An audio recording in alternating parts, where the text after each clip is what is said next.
Salam jumpa lagi dalam Renungan Kelana Sabda edisi 1 Oktober 2020.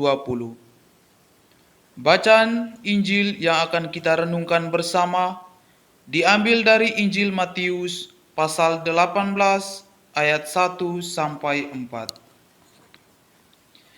Pada waktu itu datanglah murid-murid itu kepada Yesus dan bertanya, "Siapakah yang terbesar dalam kerajaan sorga?" Maka Yesus memanggil seorang anak kecil dan menempatkannya di tengah-tengah mereka, lalu berkata, "Aku berkata kepadamu, sesungguhnya jika kamu tidak bertobat dan menjadi seperti anak kecil ini, kamu tidak akan masuk ke dalam kerajaan surga.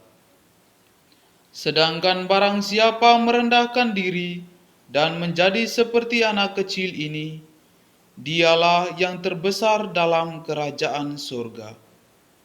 Dan barang siapa menyambut seorang anak seperti ini dalam namaku, ia menyambut aku."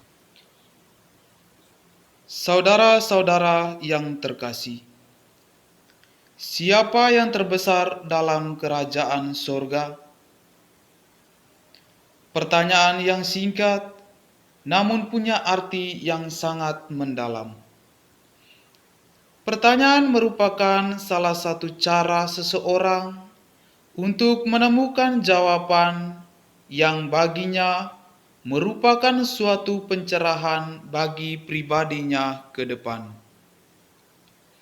Saudara-saudara yang terkasih, para murid yang selalu bersama dengan Yesus pun belum mengetahui keberadaan mereka kelak.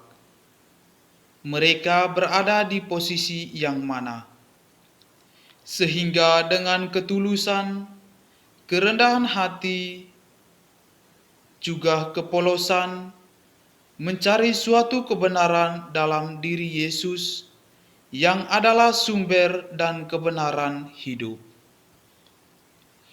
Saudara-saudara yang terkasih, Yesus yang menjadi inspirasi kita memberi jawaban kepada para murid atas pertanyaan mereka dengan sangat bijaksana.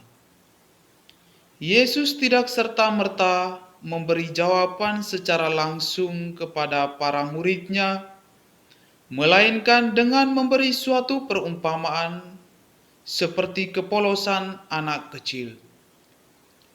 Di sini pun kita bisa melihat peran seorang guru yang mempunyai cara tersendiri dalam mendidik murid-muridnya. Saudara-saudara yang terkasih, ajakan Yesus bagi kita untuk hari ini sangatlah sederhana, yakni bertobat dan menjadi seperti anak kecil. Bertobat dan menjadi seperti anak kecil bukanlah hal yang mudah. Hal itu membutuhkan waktu yang lama, ditambah dengan komitmen yang kuat. Terlebih lagi di zaman ini yang menggiurkan, semuanya ini akan menjadi pertentangan yang hebat, ditambah lagi dengan umur yang sudah beranjak dewasa dan pola pikir yang dewasa pula, mengakibatkan kita putus asa dan gagal. Namun Yesus selalu menguatkan kita untuk terus berusaha.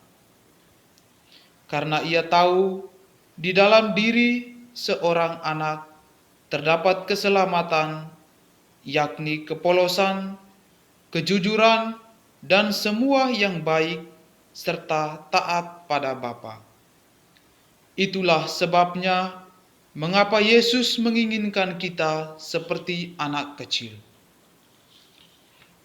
Saudara-saudara yang terkasih, Yesus telah menjanjikan keselamatan bagi kita. Terdapat pada ayat 4 dan 5 bunyinya, Barang siapa merendahkan diri dan menjadi seperti anak kecil ini, dialah yang terbesar dalam kerajaan sorga. Dan barang siapa menyambut seorang anak seperti ini dalam namaku, ia menyambut aku. Saudara-saudara yang terkasih, dalam kehidupan ini, tentunya kita sering ataupun selalu bertanya-tanya pada diri sendiri maupun kepada Tuhan. Apakah kehidupan saya yang sekarang ini menjamin hidup yang kelak? Apakah masa yang serba instan dan menggiurkan ini menjamin hidup yang kelak? Apakah saya pantas di hadapan Bapa? Pertanyaan-pertanyaan seperti ini dan pertanyaan-pertanyaan yang lain sembari memberi pesan bahwa kita masih memiliki Tuhan dan Ia adalah sumber jawaban, penghiburan, dan keselamatan kita. Oleh sebab itu, bersama Santa Teresia dari Kanak-kanak Yesus yang kita pestakan pada hari ini, yang adalah jalan cinta kasih yang menghubungkan kita dengan Allah sebagai anak-anak-Nya. Maka marilah kita melihat kembali sikap dan perbuatan kita, sehingga kita layak berada bersama Bapa di surga. Semoga demikian.